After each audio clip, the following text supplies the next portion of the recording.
What would the reptilian brain do?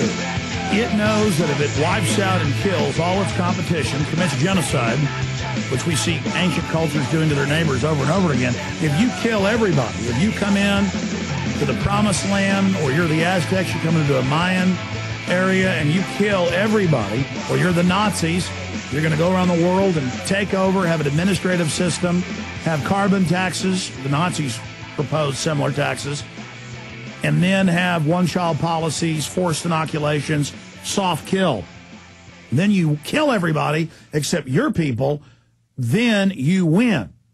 That's the reptilian brain. But, of course, then that idea continues, and the Nazis would have gone on forever basically killing each other, just like the priest class were doing in Israel. Whenever they didn't have some new enemy to fight, they started pressing the tribes under them. This is just what human beings do over and over again.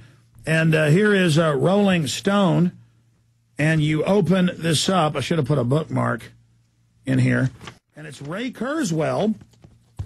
This is exactly what I said in Endgame from his writings and the UN's writings and the Club of Rome's writings and the World Transhumanist Society and all the big billionaire tech owners. They go to big meetings and I mean, it's everywhere. When man and machine merge, and it says, meet Ray Kurzweil, prophet of the techno rapture. He's made billions of dollars, invented a bunch of computer systems. By 2045, he really says 2020. Computers will surpass us in intelligence. The universe itself will become conscious, and humans will live forever. But when you actually read what Kurzweil says and what all the rest say, they say the elite are going to kill off the majority of us. They're going to merge with the silicon system that they call rational. It's the reptilian brain. Logic. They say it's logic that I kill all of you and then I win. They revel in mathematical equations, but really it's just cold-blooded wickedness. They would say there is no such thing as wicked. I am beyond good and evil. I'm going to kill you. Now, this article doesn't get into all of that. It gets into some of it. Bill Joy's Why the Future Doesn't Need Us does. But it gets into all the things Kurzweil invented and all the things he did. Molecular robots will spread through the tiniest recesses of all matter. Kurzweil predicts turning rocks into trees and living computers. We won't experience 100 years of progress in the 21st century. It will be more like 20,000 years of progress. And he just says, oh, you won't take brain chips? It won't matter. The nanotech will instantly take you over. So they're saying resistance is futile. You don't have a choice. We are the final revolution. And then they put in a liberal, sicky-feely packaging.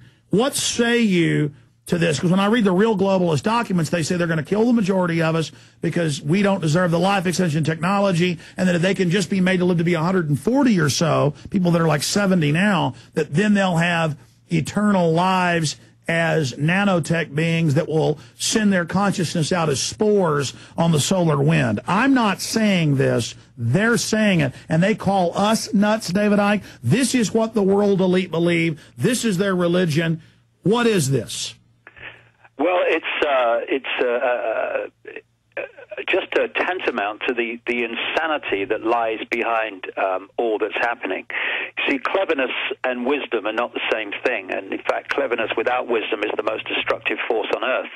And they are, on a mind level, clever, but they are not wise, and that's why they're so destructive and devastatingly destructive in their potential to wreak havoc in even greater levels and amounts than they have up to this point. They're basically insane. They do not have the ability to connect through empathy, through consciousness, through any form of what we would call human connection, and therefore, you know, they are, and you know, I know people have laughed and dismissed it in the past, and good luck to them. But there is a reason why these people understand fundamentally how to manipulate the reptilian brain of humans, and that's because they are reptilian, and they are the epitome of every trait that we talked about today in the reptilian brain, and one of them is that it is stupid and it does not learn from experience, and it is hell bent on taking this to the sort of levels you're talking about. But we and they've been working towards this for a long time. I mean, I've been talking about this nanotechnology, which are beyond microchips. you see, because the body is a biological computer, you can access it through technological means. This is what this whole thing about the computer-brain interface is, where they're talking about putting a chip in the brain and then you can work your computer without using your hands.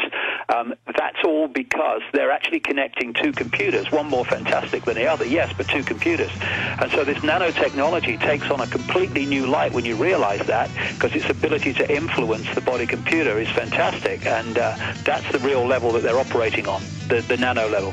All right, long segment coming up. Take phone calls. 30 minutes left with David Icke, davidicke.com. And David, tell them about your speaking engagements when we get back. Okay, folks, stay with us. We'll be right back. Do you understand how dark it is? How far down the line we are? How late it is? Briefly getting back into this Ray Kurzweil stuff. I know you've read what the futurists and the transhumanists and the eugenicists say, and you're right. They just say, well, we're scientific, and we say that you have no right to the future, and we're going to get rid of you. But then if you talk about going after them physically, they freak out and yell and scream and call SWAT teams on you. So really, it's just a cold-blooded, as we say, and again, reptiles are cold-blooded, the reptilian brain. This is a cold-blooded idea and system, and they sit there like our opinions don't even matter. But that's a mind game. We do have force of will. We can stand up to them, and they're scared of us having that purpose and deciding we're not listening to their propaganda. We are warm-blooded. We do have red blood, and we're marching against their tyranny, whatever the cost, because humanity's future depends on it not being captured by a group of predatory Homo sapiens sapiens who are acting like vampires. Yeah, the thing is, Alex, that what they're terrified of, more than anything else, is people becoming conscious beyond mind and beyond the computer level of perception. You can see in their own writings how they use phrases like, in my words, they're terrified of mavericks. Mavericks are people that could bring the whole thing down. And what are mavericks? Mavericks are people who are not programmed, who are not following secular ritual behavior and responses and reactions, but are actually conscious enough to act in ways that are different to the norm, ways that you can't call. And when it's so important that if you take the body to be in the center of this, on one side you've got the Illuminati families, and I would say what is behind them, trying to program the computer and trying to destabilize the computer, because all this stuff with fluoride and aspartame and all these other electrochemical sources of disruption, they're there to literally put viruses in the computer. And when you put viruses in your laptop computer, what happens? It stops working properly. It stops thinking straight. It stops operating to full potential. That's the idea. But when consciousness enters the body, it can overpower those programs, and it can overpower those effects on the body.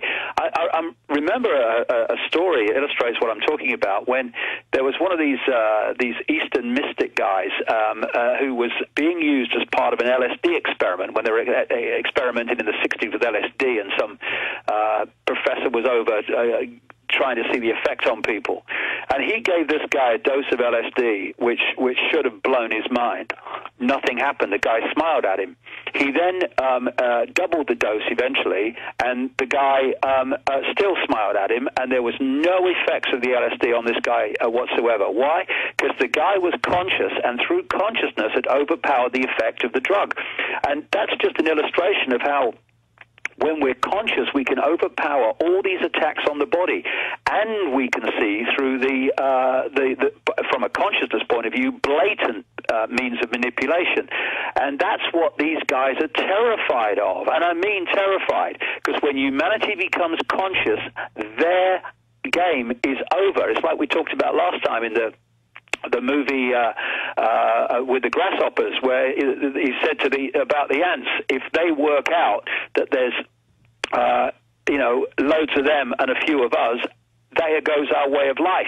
When we become conscious, there goes our way of life. And that's why they have worked so constantly and incessantly through electrochemical means, through programming, through words and other means, through religious belief, extremism and dogma, to hold us in body consciousness. And That's what they're terrified of us breaking out of, and we're doing it, and that's why they're in a panic. And David, I mean, just to simplify it, by poisoning the higher brain, the higher levels, which is a physiological fact, as people get poisoned and toxified more and more, they revert to the lower animal, reptile, saltwater crocodile brain. And just like a person, once they've had Alzheimer's, now people at 25 getting it from all the aluminum and mercury, everything reverts back to the level of a baby, and the old man's throwing his feces against the wall. I mean, that's a horrible parallel, but they want to keep us in that. And now you talk to the public, you watch sitcoms, and they talk slow. And the public, you see the public, you'll see somebody who's upright, and they'll kind of be at a store looking around at other people kind of freaked out.